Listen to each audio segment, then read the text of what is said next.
নমস্কার, আমি শ্রী পার্থসারথী বর, কবি ও শিক্ষক। আমি আমার ছোটোবেলা থেকেই কবিতা লেখার মধ্য দিয়ে সমাজের চিত্র তুলে ধরি। কিছু করতে হলে তার প্রতি যত্ন নিতে হবে, ঠিক তেমনি আদর যত্ন মাখিয়ে আমার পেনে তুলে ধরি আমার মনের কথা। সেই নিয়ে একটি কবিতা, গোপন শত্রু।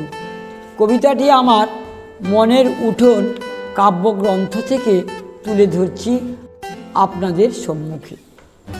জীবন পথের ভালোবাসার মুহূর্তগুলো একটু একটু করে লুকাচ্ছে স্মৃতিকোটরে।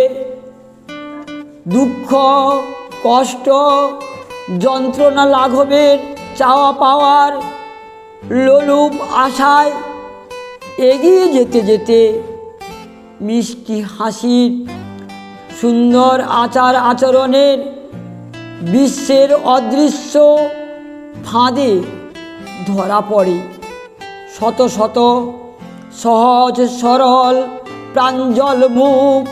সময় স্রোতে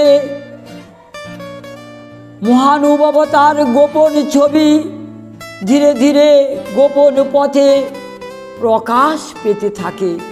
শুভ সমাজের পাতলা ঢাকা পর্দাটির ভেতরে মারাত্মক ষড়যন্ত্রের ছক, ক্রূর হাসির ছায়াচিত্রে প্রস্ফুটিত হয়।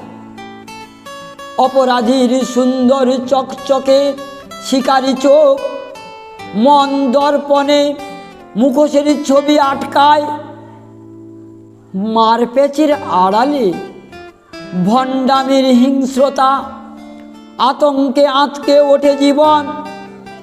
দুর্বিষহ যন্ত্রণায় ছটপট করতে করতে ঠিক চিহ্নিত করে গোপন শত্রু। নমস্কার, ধন্যবাদ। ভালো থাকবেন, ভালো রাখবেন।